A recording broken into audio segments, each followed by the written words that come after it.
Now, from Wish TV, your local news source, this is All Indiana Politics.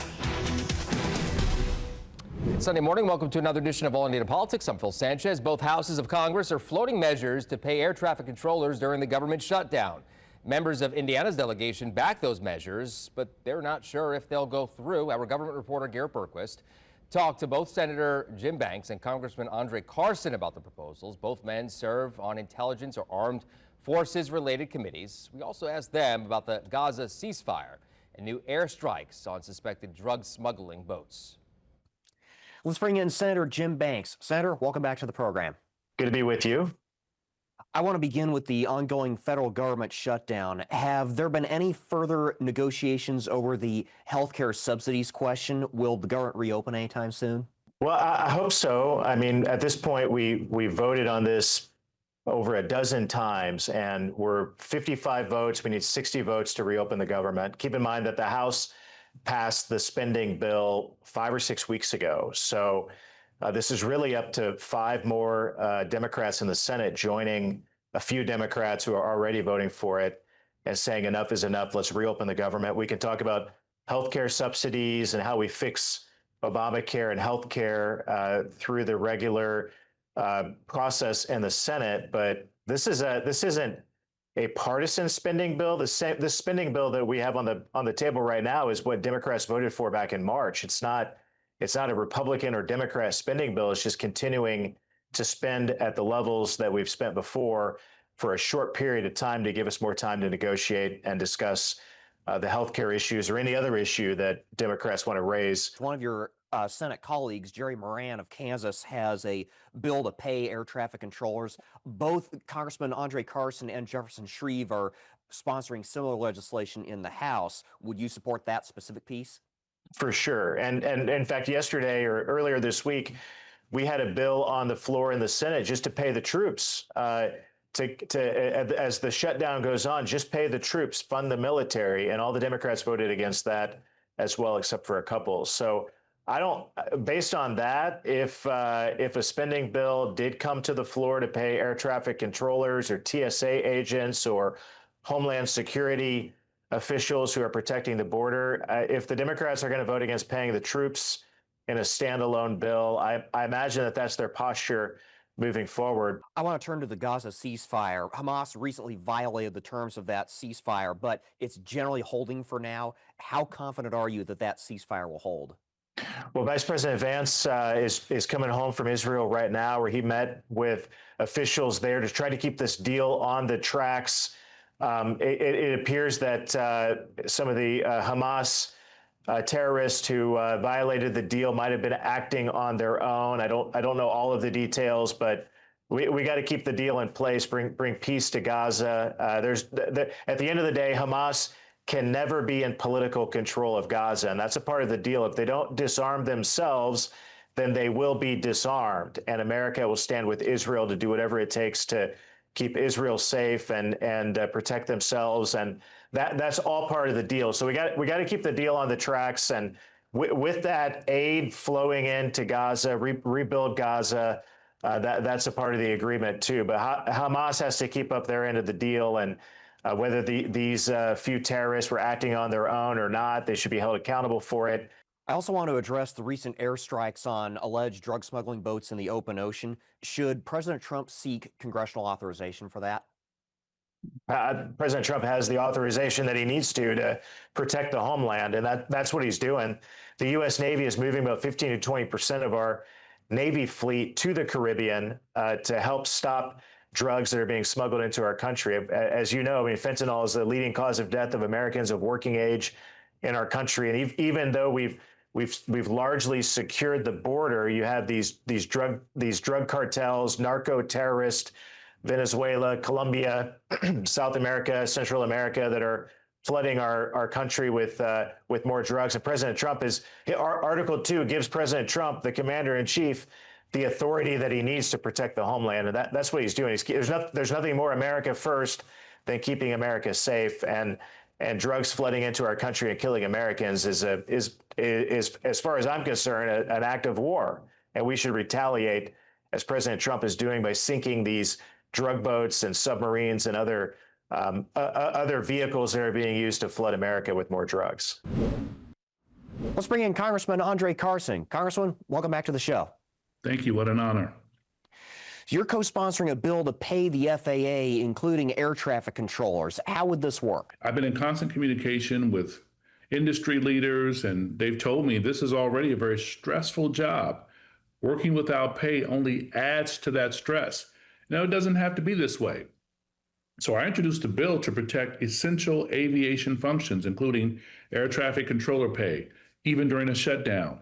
The Speaker of the House could absolutely reconvene the House for a legislative session and ensure employees don't have to miss a paycheck, but he won't. In fact, he hasn't called the House for a vote since September 19th. It's been over a month. So my bill would effectively allow the FAA to continue operating, including ensuring employees work with pay by drawing from its Airport and Airways Trust Fund during any lapse in typical government appropriations. Would this be a temporary fix, or would this be permanent for any future shutdowns? Well, permanent for any future shutdowns, immediately it would be certainly a fix and a greater push as conversations are brewing, even in the midst of proposals to introduce a stopgap measure. There are folks on the other side of the aisle, both in the House and Senate, slowly coming over to the idea of paying federal employees during a shutdown. Our own staff, our own team, hard workers, they come to work every day with a sense of mission and purpose to serve Hoosiers and Americans. They aren't being paid. How concerned are you we'll see large-scale sick-outs among air traffic controllers like we did during the 2018-2019 shutdown? Oh, that's an important question. You know, the shutdown, as you remember, back then and now, a shutdown in general has the potential to impact general functionality and aviation safety. That's why this bill is so important. A shutdown now, even in the future, it shouldn't even impact airport safety. Indianapolis is home to the best airport in North America. Aviation is essential to our military, it's essential to our economy, certainly it's essential to medical care and so much more. So I don't think that aviation safety should be impacted because of a shutdown that is politically based. While I have you on the line, I want to briefly turn to international affairs. We've already seen Hamas violate the terms of the ceasefire in Gaza. Will this deal hold, and what will it take to keep it? I'm hoping that we can rein in on overreach from extremist elements. I'm hoping that we can rein in excess from the Israeli government. And my hope is that we can uphold the terms of the agreement and establish a Palestinian state that is rooted in self-determination and an ability to care for its citizenry, to thrive, and to live securely. I also want to address the strikes on suspected drug trafficking boats in the open ocean. Should Congress be the body to authorize this? And are you satisfied from what you've seen in intelligence briefings that those boats are in fact engaged in drug smuggling? Well, what I'll say is this: we always want to make sure when there is a targeted strike that we're hitting the right mark.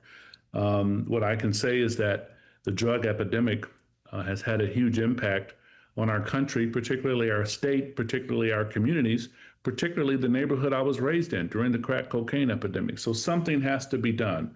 I think that we have to work with our global partners in the global South to ensure that we are reining in these cartels and criminal enterprises. What I don't want to do is to use this as a political talking point where there isn't any substantive change of moving the mark, as it were. And so throughout that, our partners in the global South must also be held accountable to make sure they're weeding out corrupt elements in their administration, and they aren't in the pockets of these cartels who continue to push narcotics through our states, now with the growing threat of China working in cooperation. All right, coming up, Indiana Senate Republicans say they don't have the votes to support redistricting. Why that's not necessarily the last word. Welcome back. Senate Republicans say the votes aren't there for redrawing Indiana's congressional districts, ahead of next year's midterms. This despite 2 visits from the vice president and a phone call with President Donald Trump. But as Kat Sandoval reports, that doesn't necessarily mean the conversation is over. This comes after months of debate of whether Indiana would join several states in their pursuit of redrawing their political maps. Usually it's done every 10 years after the census. But the Trump administration is pushing for redistricting mid-decade. House Minority Leader Phil Giaquinta is not surprised that the state Republicans do not have enough votes. Legislators, both Republican and Democrat, I believe that our votes reflect the will of our constituents. And Hoosiers are an independent bunch.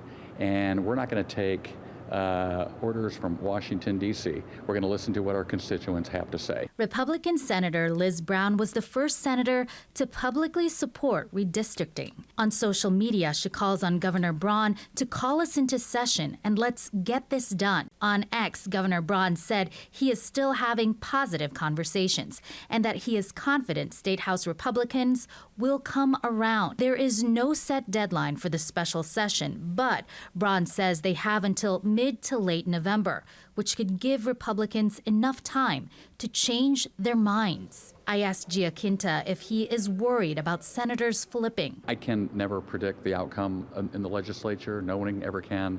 But all I can tell you is what my constituents have told me and what others are saying is we have more important things to do, and let's work on those things. Vice President J.D. Vance visited Indiana at least 3 times to specifically discuss redistricting. So far, Texas, Missouri, and North Carolina approved reshaping their districts to favor Republican seats. On the other hand, Democrat-led California may also push to redistrict to counter those Republican seats. I'm Kat Sandoval for Wish TV, wishtv.com.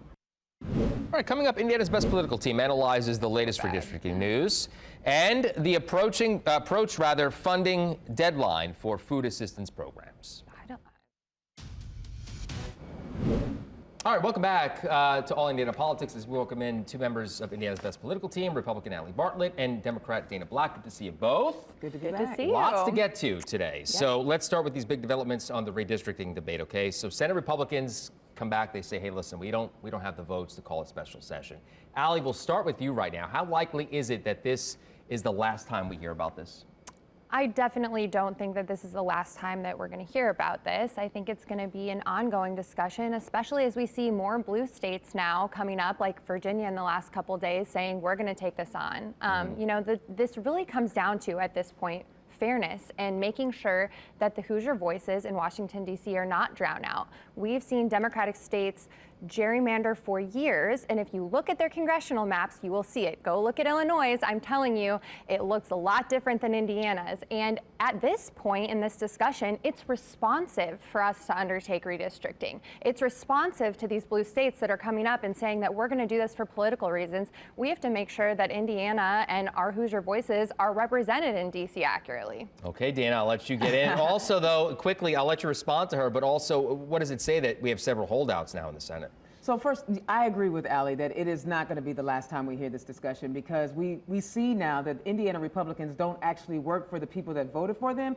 They work for the president in the United States right now. They don't serve the people, because all of this started because Trump went to Texas and said, Texas, go get me 5 more votes. Yeah. And so this snowballing effect is because they can't actually run on the policies that they are implementing. So they gotta rig the system a little bit, because if you run on what they've actually produced over this past year, people are gonna be hurting. Like, literally, the government is shut down. And if you recall, Donald Trump said when the government is shut down, it is on the president. We'll get to the government shutdown here in a moment. I'll let you respond. The good thing about my seat is I'm able to see your reaction when the camera's that on you. Go ahead, respond. Yeah, and what I have to say to that is that we have seen Democratic states doing this for years. We have heard Gavin Newsom say that they have done this for years. J.B. Pritzker, all these people, and now we're seeing it when Virginia came out and said, we are a Democratic state and we're going to get you 3 more seats in Congress. I don't know how at this point red states don't respond and have our voices heard as well. We have to make sure that there's accurate representation representation. That's our constitutional duty, and we have a duty to Hoosiers to make sure that we're represented in Washington, D.C., just like the blue states. So accurate representation says 40% of the electorate in Indiana are Democrats. So the fact that you're saying that 40% of the electorate in Indiana shouldn't have a voice in Washington, D.C., that's not representation. I have one. I got to go back on that for sure. 40%. Now, let's talk about the 6 states that make up New England. I'm talking about Indiana. The 6 states that make up, and we're talking about the fact that this comes from Democratic states. The 6 states that make up New England, over 40%, they vote Republican, and they have zero Republican representation in Congress. Zero. If Texas had they have zero representation in Congress out of 40% voting Republican. Quickly though, no. let me jump in here real quick. What about when they talk about mixing urban and rural? I mean, does that make sense? Voting rights groups and communities say, listen, this doesn't make sense. It doesn't make sense because they can't run on their policy. So let's just rig the system. And oh, by the way, black people, you don't get a vote in Indiana. We're not gonna send you anywhere because if you get rid of Andre Carson's seat, we make up a significant population in Marion County. We are 30%. And you're trying to say that black people, this is what Republicans are saying, black people, you do not get a voice in D.C. Go ahead, Allie. Let's take a look. I'd say 2 things. I wish right now that we could pull up the congressional maps in Illinois, which is a perfect example. Why are you talking about Illinois? Because it's a perfect example. She has to leave the state, y'all. No. I'm going to tie it back to Indiana and your point about Marion County. Illinois' maps are a perfect example because Illinois is a state that has very different pockets of representation from rural to urban. And if you take a look at their maps and how they look, and then take a look at Indiana's, and even the maps that are proposed for redistricting, ours are completely evenly spaced geographically. Illinois' maps are gerrymandered completely, and that's what we're talking about here. So let's talk about something like Marion County. The south side of Marion County is very, very different than Center Township. So absolutely, when we're talking about Marion County being one congressional district, that goes exactly to your point. That goes exactly to your point. The south side of Marion County is in District 6. But if we take the time to really look at our representation, this is what we're talking about. A if other states are looking at it, it's our representation, and you know it. 9-0 is not fair representation. We're running out of time. I want to jump in on the government shutdown real quick, okay? Because I know you guys want to talk about this as well. I want to get your takes, and then I'll dive in a little bit with some questions. Go ahead. So the government shutdown, okay, I understand Republicans want to say that it is the Democratic fault and they have to go find 5 votes. Well, they knew they needed 60 votes before they started. So why didn't they begin the negotiations and having good conversations to find out what it takes to get Democrats to vote for it? What they tried to do was like they did with that big ugly bill. They was just going to shove it down people's throat and thought that they were going to capitulate to the King Orange like everybody else does, right? They thought that the Democrats were going to succumb. They were going to threaten harm to American citizens, and Democrats were not going to stand pat because the bottom line is that bill eliminated subsidies to lower the cost of health care. They should have began those conversations early, and because they didn't, this is where we are. Well, let's talk about the food aid situation here, though. Yeah, because these benefits are about to run out, Allie. So I'll get your thoughts on that quickly. Yeah, so I mean, I think the food aid and all the other benefits that are about to run out are a perfect example of why it's completely irresponsible for the Democrats to be perpetuating this shutdown. Look, the proposal that we have, the CR that is in front of Democrats to vote on right now, is stuff that they have already voted on before. So to answer Dana's question about why was this not thought through beforehand, because Democrats had already voted on these policies. This is not new. They chose to do this for political reasons right now, and now the American people are going to suffer because of it, because we have programs like SNAP and WIC that are going to run out. And let me just say, to directly answer your question on those programs, in the past week alone, we've put forth legislation that would continue to pay our troops. Now we're talking about air traffic control, in which Congressman Carson was even a sponsor on. The Democrats are voting against those too. So what are our options when it comes to extending those programs? I don't know, because Democrats will likely vote them down. You have 45 seconds left. They voted on those bills before the big ugly bill that gutted health care. Okay. There are going to be millions of Americans whose prices and costs for health care are going to go through the roof. They knew that. And so these people would rather give Argentina $40 billion than to make sure that they take care of Americans. They have got farmers that are going to be losing their farms because of the subsidies that they used to have for USAID and SNAP benefits, because the government would buy the food from the farmers. Now they're not going to do that. So, this government, Republicans can't govern. Well, we'll leave it there. Regardless of who's at fault, and both sides can point fingers all they want, but stuck in the middle of the American people. Something needs to get done. Yes. All right, good to see you both. Spirited discussion as always. They are friends, by the way, which I always love having you guys on. Thank you so much. We'll be right back. All right, welcome back. Thank you for joining us for All Indiana Politics this week. We'll be back here next Sunday morning at 9:30. Also, be sure to check out the All Indiana Politics podcast online at wishtv.com. Have a great rest of your day.